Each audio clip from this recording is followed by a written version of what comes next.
फिर आगे असात्म्यजश्च अयम गर्भः। आप जो कह रहे हो ये सात्म्यज गर्भ होता है, ऐसे कुछ नहीं होता है। क्यों? यदि ही सात्म्यज स्यात्, अगर ये सात्म्यज होता तो तरही सात्म्य सेविनाम एव एकांतेन प्रजा स्यात्, जो सात्म्य सेवन करते हैं उनको ही केवल अपत्य प्राप्ति होती। तरही, अगर सात्म्यज होता तो, तरही, तरही से ही तरी, तरीही ये शब्द मराठी में आया है। फिर भी, फिर शब्द जो है ये फारसी है, फिर शब्द हिंदी नहीं है, फिर शब्द एतद्देशीय नहीं है, फिर शब्द परभाषिक है, परदेशीय है, इसलिए तरही। इसलिए मराठी जो है ये संस्कृत के अधिकतर उसके नजदीक है, पास में है, ऊपर है। उतनी हिंदी आज की नहीं है जितनी शुद्ध हिंदी है। शुद्ध हिंदी बोलेंगे तो शायद बहुत सारे लोगों को ऊपर से चली जाएगी, किंतु मराठी भाषा जो है ये बहुतर मात्रा में, ऐसा कहा जाता है कि 85%, 85% तक मराठी जो है ये तत्सम शब्दों से बनती है, यानी संस्कृत शब्दों का ही उसमें सद्भाव है। बाकी जो 15% शब्द है उसमें से 10% शब्द तद्भव है, उससे बने हैं। चक्र से चाग बना, ऐसे नासा से नाग बना, कर्ण से कान बना, इस तरह से। वैसे ये शब्द है तरही, तरही से तरीही, इस तरह से। अस्तु, यदि ही सात्म्यजस्या तरही, अगर ये सात्म्यज है तर सात्म्य सेवी नाम एवं सात्म्य सेवन करने वालों को ही एकांतेन, उनको ही एकांत से, एकांत यानी निश्चित रूप से अंतिम सिद्धांत के रूप में, उनको ही प्रजा होती, मुलं झाली असती, उनको ही बच्चे प्राप्त होते। बच्चा ये भी वत्स शब्द का परिणित रूप है, वत्स का बच्चा, व का ब हुआ, और जो डबल च है वो स्तोस्तुनाशु से त का च हुआ, और फिर से जो वत्स में स है उसका भी स्तोस्तुनाशु से च हुआ, इसलिए बच्चा शब्द जो है ये वत्स शब्द से आता है। इसे लिंग्विस्टिक कहते हैं। लिंग्विस्टिक जो है ये इसे कहते हैं कि शब्दों का निर्माण कैसे हुआ होगा, तो ये उसका ट्रैकिंग है कि कैसे ओरिजिनल शब्द क्या था, अभी जो व्यवहार में शब्द कहाँ से आया होगा, इस तरह से। इग्निशन, अग्नि, ऐसे कुछ लोग कहते हैं कि वहां पर जो रोमन संस्कृति में शब्द है वो यही से गए हैं कि इग्निशन है, अग्नि है, नासा है, नोज है, लोचन है, लुक है, श्रोत्र है, श्रुणु है, सोनार है, ऐसे बहुत सारे, हृदय है, हार्ट है, ऐसा कहते हैं। अस्तु, दैट इज लिंग्विस्टिक। तो ये मैंने आपको एक उदाहरण उसका दिया। अस्तु, असात्म्य सेवी निश्चित निखिलेन अनपत्यस्यु, निखिल कुछ भी शेष न रहते हुए, एक भी अपवाद नहीं। अगर असात्म्य सेवन करने वाले लोग हैं उनको प्रजा ही नहीं होती। निखिलेन अन अपत्यास्यु, अपत्य रहित हो जाते। अगर सात्म्यज गर्भ होता तो केवल सात्म्य सेवन करने वालों को बच्चे प्राप्त होते और असात्म्य सेवन वाले सारे वंदे रह जाते। लेकिन तच्च उभयम उभयत्र एव दृश्यते, लेकिन सात्म्य वाले भी वंदे होते हैं, असात्म्य वालों को भी बच्चे होते हैं, सात्म्य वालों को भी बच्चे होते हैं, असात्म्य वालों को भी, यानी वो कोई रूल नहीं है कि सात्म्यज गर्भ होता है, ऐसा कह नहीं सकते। अरसजश्च अयम गर्भः, रसज भी नहीं है। क्यों?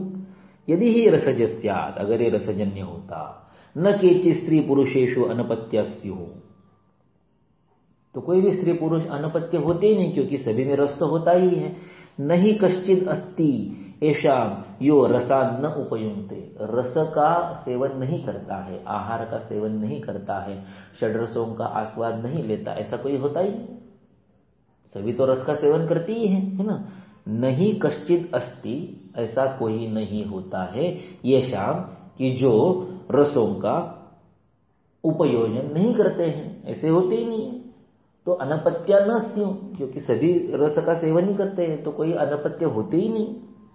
श्रेष्ठ रसोपयोगी नाम चेत गर्भा जायन्ति इत्याभिप्रेतम, अच्छे रसों का सेवन करते हैं, श्रेष्ठ रसों का जो उपयोग करते हैं, उनको ही केवल गर्भ प्राप्ति होती है, ऐसा अगर आपको अभिप्रेत है, ऐसा आपको अगर कहना है, एवं सती, अगर ऐसा होता तो अजा औरभ्र मार्ग मायूर गोक्षीर दधि घृत मधु तैल सैंधव इक्षु रस मुद्ग शालिभृताना, भृत भरण करना, इनसे जिनका भरण हुआ है वो भृत, भृत शब्द जो है इससे जिनका भरण हुआ है वो भृत, भृत शब्द जो है विष्णु सहस्त्र नाम में 6 नंबर पर आता है। जिनको विष्णु सहस्त्र नाम कंठस्थ है वो विष्णु सहस्त्र नाम की शुरुआत कीजिए। विष्णुम जिष्णुम वो षटकार, उसमें 6 नंबर पर भूतभृत यह शब्द आता है, भूतों का भरण करने वाला। जिन्हें चोच दिली तो दाना देईल, इस प्रकार की श्रद्धा है कि जिसने मुंह दिया है वो खाना देगा, निवाला देगा ही देगा, किसी भी रूप में व्यवस्था करेगा ही करेगा, ऐसा है। इसलिए विष्णु का 6ठा नाम विष्णु सहस्त्र नाम में क्या है? भूतभृत, भूतों का भरण करने वाला। अभी व्हाट्सएप पर एक पोस्ट चल रही थी कि वो एक था कि जिसको अन्न नहीं मिल रहा था, भिक्षा मांगने को जाने के बाद भी नहीं मिलता था, तो किसी गुरु ने उसको बताया कि तू विष्णु सहस्त्र नाम कंठस्थ कर ले। तो उसने स्टार्ट किया, लेकिन वो आलसी था, विद्वान नहीं था, मूढ़ था, तो उसने केवल 6 ही पहले नाम याद किए और 6 नाम याद करने के बाद उतना ही वो रोज कहता था। फिर उसकी जीवनी चलती बनी, उसको रोज अन्न कहीं से प्राप्त होने लगा। फिर कुछ दिनों बाद वही गुरु उस गांव में फिर से आ गए, तो उनको मिलने के लिए चला गया। तो उन्होंने बोला कि क्या अभी आपकी व्यवस्था हो गई? तो वो बोला हाँ मेरी व्यवस्था हो गई। तो बोले अभी विष्णु सहस्त्र नाम पूरा कंठस्थ कर लिया? तो बोला नहीं। तो बोला कितना तक किया? तो बोले मैंने पहले केवल 6 नाम कर लिए। तो बोले बराबर है, इसलिए आपकी व्यवस्था हो गई। बोले कैसे? तो बोलिए, बोले आप कितने 6 नाम कंठस्थ है? तो 6ठा नाम क्या है? तो 6ठा नाम है भूतभृत, भूतों का भरण करने वाला वो विष्णु है। अस्तु, तो भर्ता शब्द है ओरिजिनल। भर्तार शब्द मराठी में आता है। प्राचीन काल में स्त्री जब नाम बताती थी महाराष्ट्र में तो बताती थी लक्ष्मी भर्तार वासुदेव, माझं नाव लक्ष्मी आहे आणि माझा भर्तार कोण आहे? तर तो वासुदेव नावाचा आहे। तो भ्रतार, भ्रतार का ये फिर से वर्ण विपर्य है, र इधर का उधर हुआ। ओरिजिनल शब्द है भर्तार। भर्तार में मूल शब्द है भृत, उसमें मूल क्रियापद है भरण, इसलिए इस प्रकार से ये होता है। नवऱ्याला भर्तार म्हणणे ही त्या काळची संस्कृती होती, कारण स्त्री पूर्णतः त्याच्यावर अवलंबून होते। म्हणून नायरणीच्या देवामध्ये ती म्हणते, धनी मातुर माझा देवा वाघावानी असू दे, त्याला धनी म्हणायचे नवऱ्याला। आजकाल तसं नाही, आजकाल नवऱ्याला एकेरी, कारण ती त्याच्यावर अवलंबून नाहीये। समकक्षतेचं आपल्याला वेळ लागले ना, त्यामुळे आपल्याला इक्वल व्हायचंय, कॉम्प्लिमेंटरी नाही व्हायचंय, पूरक नाही व्हायचं, आपल्याला समान व्हायचं। ते कधी असूच शकत नाही। निसर्गाने समान दिले नाही ते तुम्ही समानतेचा अट्टहास काय करता? It is complementary, it is पूरक, परस्पर पूरक आहेत, परस्पर समान नाहीये। असो, तो वेगळा विषय, सामाजिक याच्यात नको जायला। तो भृत तो कह रहे हैं कि सती एवं सती श्रेष्ठ रसों के सेवन से ही अगर अच्छा गर्भ होता है, ऐसा अगर आपका कहना है। इति चेत अभिप्रेतम, अगर चेत शब्द का होता है अर्थ यदि, गिवन कंडीशन में यदि, जर तुमचं असं म्हणणं असेल तर उसमें चेत शब्द आता है। देखिए यहां पर आया है श्रेष्ठ रसोपयोगी नाम चेत गर्भा जायन्ते। चेत यानी इन द गिवन कंडीशन, अगर आप ऐसा कहते हो तो, तरही, तर, एवं सती, अगर ऐसा होता तो। अभी देखिए उस समय लोग क्या क्या खाते थे, आज हम इतना नहीं खाते हैं। अजा, बकरी का मांस तो खाते हैं। औरभ्र, औरभ्र यानी मेंढी यानी बोलाई। आज पुण्याच्या आसपास 40 किलोमीटरमध्ये बोकड खात नव्हते काही, आमच्या लहानपणापर्यंत असं होतं। वाडेबोलाईला जी देवी आहे आपल्या वाघोलीच्या पुढे, वाडेबोलाई नावाचं गाव आहे, तर ती जी देवी आहे तिच्यापासून 40 किलोमीटरचा जो परिसर आहे, साधारणतः इकडे शिरवळपर्यंत सातारला, तो 40 किलोमीटरचा जो परिसर आहे, तेवढ्या परिघामध्ये बोकड मारून खाल्ला जात नाही। तिथं बोलाई खातात, बोलाई म्हणजे बकरी खातात, दॅट इज उरभ्र। फिर मार्गम, मृग, मृग का जो मांस है उसका वृद्धि हुई, मार्गम। मायूर यानी मयूर का मांस खाते थे उस समय, आज खाने को जाओगे तो सीधा आपको 302 लग जाएगा, आप मयूर को मार नहीं सकते। इसलिए महामायूरम घृतम इज वेरी डिफिकल्ट नाउअडेज, क्योंकि वो राष्ट्रीय पक्षी है, उसको आप मार नहीं सकते। लेकिन उस जमाने में लिखा उन्होंने कि मायूर मांस खाने वाला, तो मयूर की बजाय आप क्या सकते हैं, तद्वच्च कुक्कुट वृषा। मयूर के मांस के समान गुण कुक्कुट के हैं, और इसमें कुक्कुट का स्पेशलाइजेशन क्या है, वृषा। इसलिए शुक्रवेग के रोध में ताम्रचूड़ सुराक्षाली वस्त्यभ्यंगावगाहनम, ताम्रचूड़ का उल्लेख किया है ना। ताम्रचूड़ का मतलब क्या है, जिसकी चूड़ा, शिखा ताम्र रक्तवर्ण की होती है, अर्थात कुक्कुट। इस तरह से शब्द आते हैं। अस्तु, तो उस दृष्टि से देखा जाए तो कुक्कुट जो है वो मयूर से भी अच्छा है, लेकिन वो कुक्कुट कौन सा होना चाहिए? वन्य। तद्वच्च कुक्कुट वृषः ग्राम्यस्तु श्लेष्मलो गुरु। जो ग्राम्य कुक्कुट होता है वो श्लेष्मल और गुरु होता है। आजकल जो आप कुक्कुट या कुक्कुटी खा रहे हैं, आजकल आप कुक्कुट नहीं खाते, कोंबडा खाते हैं, कोंबडी खाता तुम्ही। वो जो आजकल की चिकन नाम की कोई एक मांस प्रधान भाव पदार्थ आता है, ये ग्राम्य है। ये ग्राम्य क्यों है? क्योंकि वो विष्किर नहीं है। विष्किर का मतलब क्या है? विस्कटून खाणारा। कोंबडी किंवा कोंबडा सामान्य शेतामध्ये फ्री याच्यामध्ये कधी खाताना बघितलंय का तुम्ही? उनको खाते हुए देखिए वो कैसा खाते हैं। वो अपने एक या दूसरे पांव से चीजों को ऐसा इस तरफ ऐसे उडायने, इकडे तिकडे विस्कटतात आणि मध्ये जसं टपकन चोच मारतात खाली आणि तिथला आलेला जो किडा असेल किंवा दाणा असेल तो खातात. विस्कटून खाणारे, विष्किरम.